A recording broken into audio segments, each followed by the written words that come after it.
Hi everybody, welcome back to my Orchid and Plant Life. This is Trish.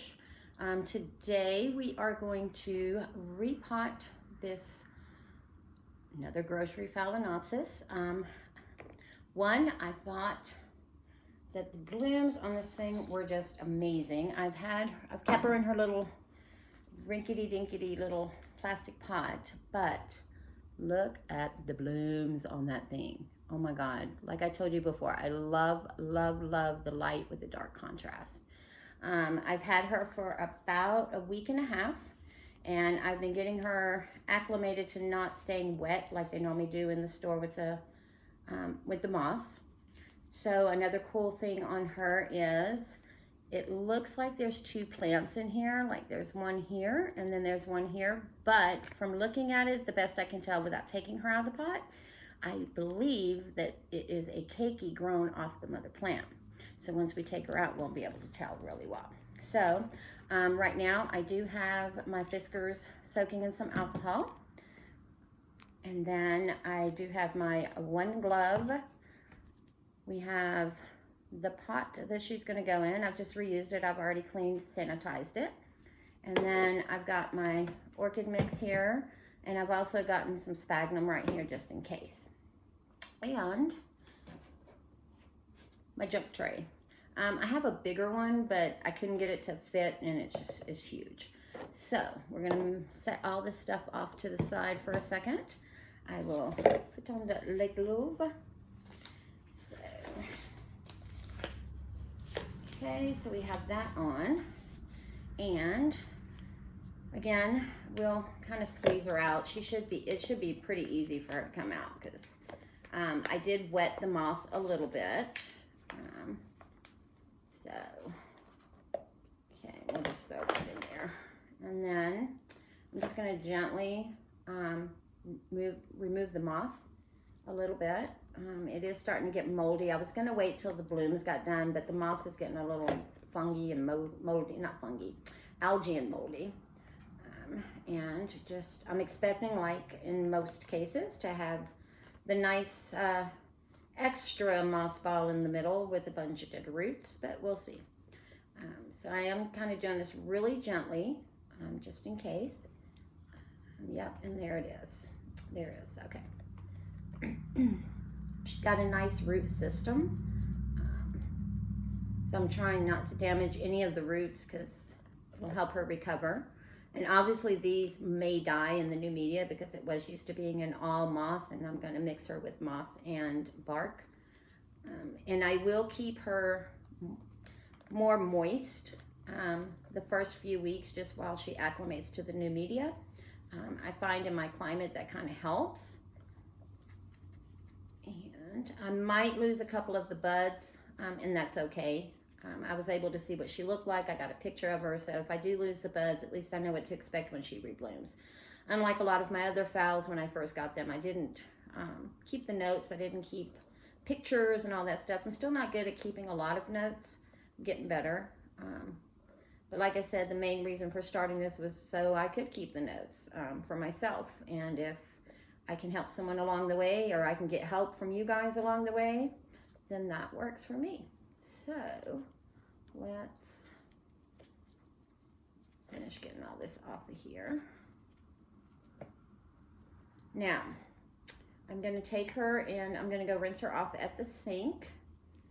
And then I will come back and we will spray her. And it doesn't look like I need to cut any of these roots off. They actually look really, really good.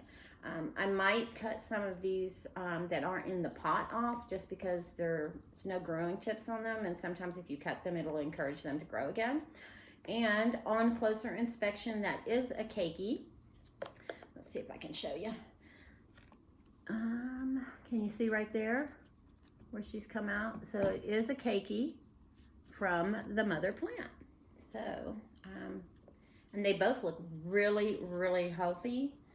Crown looks really good. Like I said, I don't really have to cut any of the roots off, but I might, just because they're not growing anymore. And then I like to always, like these two bottom leaves are already starting to lose their color, And so in order to pot her the way I want to pot her, which is kind of above the media, have her sitting like up here, I like to just tear these off. I know some people leave them on, just let them die off naturally. And then this one here, if you can see, it's already kind of all damaged anyway, and she's barely hanging on. So that's off, and then I'll go ahead and pop that root off because it just ripped right on off of there. Actually, I can probably do all this with my hand and don't really even need my fiskars, but you never know. So it's always good to have them ready.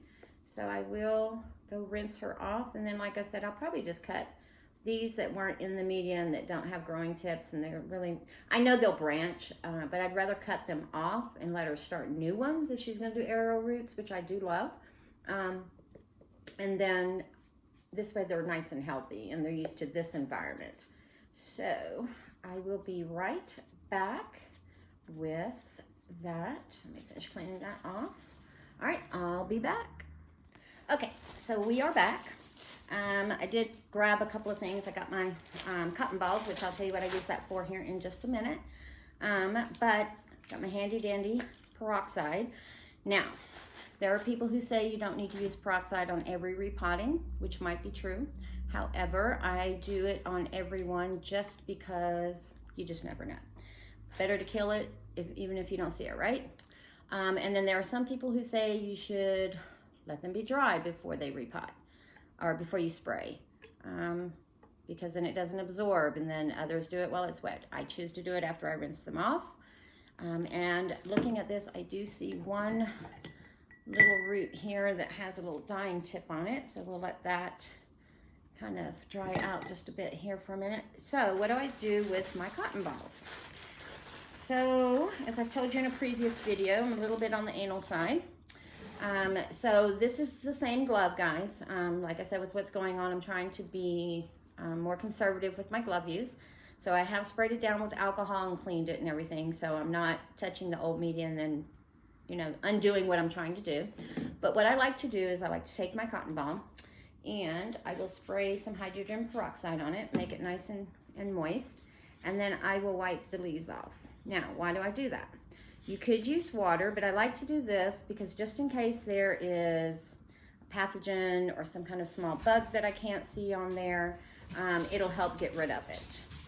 So I will finish wiping these off. And if you hear the little pitter patter, that's my puppies running around. So, and I do wipe the back of the leaves initially. After this initial though, I don't touch the back of the leaves because that is how they breathe, and it's not really a good idea to do that.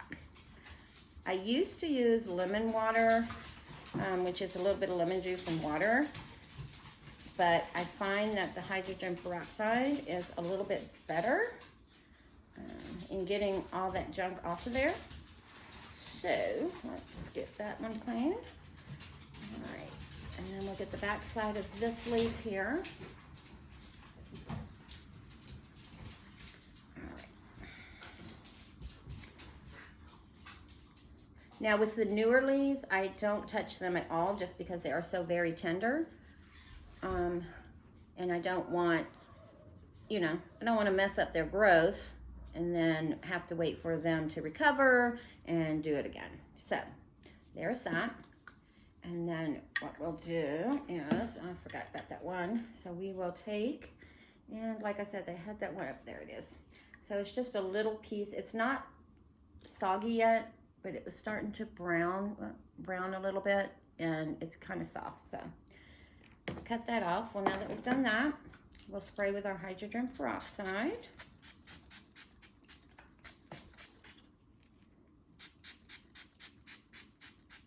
Okay, and then while that's doing that, I will cut off these little ones that don't have any kind of new growth coming on them. There's no aerial, you know, all that stuff. This way I can get everything in the pot and get it potted up the way I like to pot them. There we go. Just a couple of them. And then we'll spray that again.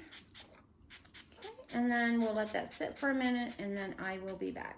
And we'll get it back in the pot. All right, so we've let it sit long enough. And now we are Let me put that back in there so I can say. I always like to sanitize them before I put them away, just in case I forget and I see something and I go to grab them, I go to cut it, I know they're already sanitized. So I always sanitize them before I put them away. And then I'll sanitize them again if I do like a repot, just in case. You just never know. So we'll just set those to the side there. Alrighty, so same glove again. Rubbed it down with some alcohol, took it off to let it kind of dry. And I'm hoping that the pot that I picked, let me hear. Yep, sizzling is done. I'm hoping that this pot will be okay. And yep, looks like she'll fit in there nice and perfectly. Alrighty. So let's put a little bit of stuff at the bottom. And I will add a little more moss just to kind of keep this moist longer because she has been used to sitting in moss. So, let's see. And again, my mix is the fir bark. I've got some charcoal, which like I said before, I'm just starting to use. Phalaenopsis don't mind air pockets, but again, I don't like to put a lot of air pockets in there just in case. Especially when they've come out of moss and they're used to being kind of more compact. Now when I repot her again in a couple of years, hopefully, it'll be a couple of years and I'm not throwing her out, then I will probably put more bark because she'll be used to a drier environment, but she just came out of a bunch of moss, so she's used to a more wet environment. And I don't want to shock her too much. And like I said, I might lose some of the buds. I've never lost any blooms that have already opened doing a repot. I know there's some people that say wait until the blooms are done to repot. I don't follow that rule, obviously. I kind of like repotting like as soon as I get an orchid, but I have learned to let her acclimate to my home first. And then like this one was an all moss. If it's an all moss, kind of train it to not always be wet or stay wet for a long period of time. So I do now wait a couple of days or at least a week. I think the most I've waited was 2 weeks. And so there we are. All right, and then I'm gonna pat her down a little bit. Get some of this that's fallen off to the side. Now, I will take and I will pat her again, and then what I'll do while I'm patting her is I will also pull up a little bit because I don't want the crown to be all in the bottom. So, move her around a little bit. Normally I don't stake my plants, but I may have to stake her just because her spikes are making her lean a little bit. And I know there's that trick where if you have her in the pot tight enough, you can pick her up. I don't trust myself to do that, so I don't feel confident doing that. So, let's get some more bark on the top. There we go. Let's look for big air pockets anyway. There we go. I probably should have got a stake before we started. But to be honest with you guys, I didn't think I was going to need a stake. But maybe I do. Maybe let's just keep adding in and see what happens. I think. And sometimes, guys, I will restart if I don't like the way I have it in the first time. So,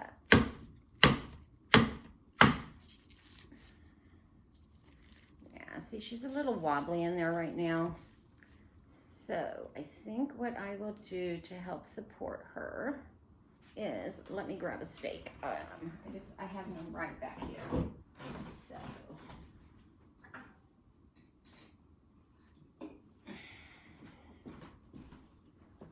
Alright, so I'm just going to take this stake and I'm just going to put it right here in the front. Try not to get any of those roots. And then this way that'll kind of help her on that side. And maybe, let me see, because the way she's going to be, Yeah. No, she'll be fine. So, and I will water her later. I'm not watering her now, but what's going to happen is she's going to sit in this little basket. There is a saucer in the bottom. And so I will set her in like this, and then she will kind of lean like so, hanging on the wall.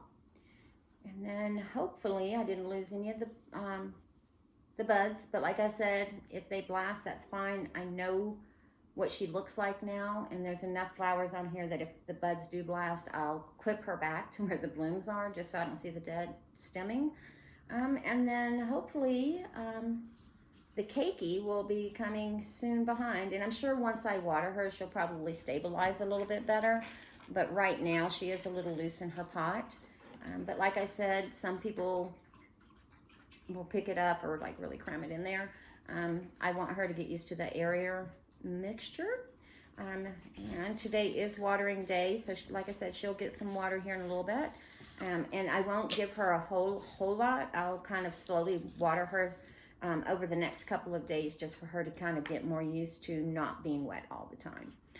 So again, thank you so much for joining me. If you have any suggestions on how you repot the Phalaenopsis or any orchid really for success, that would be appreciated. If you have suggestions on what you want to see, that'll be great too. I do have 2 Oncidium type orchids that I just got that are getting, I got them in spike, so I am going to wait for those to bloom, which they're almost open. And then those, I do wait for a new growth to start, because I know that the new growth, once it starts producing its roots, will adjust to the newer media, because again, they're both in nothing but sphagnum moss. I have found in my environment though that Oncidium types do well with more moss than bark, but I still put the bark in there just for the airiness, and it's just, I just like my bark. So again, thank you for joining. If you can subscribe, that'd be great. If you liked the video, give me a thumbs up. If you didn't, give me a thumbs down. Tell me why. Tell me what I can do to improve. Again, let's keep it, you know, nice. I mean, this is a public community. We're here to help each other. We're not here to put each other down.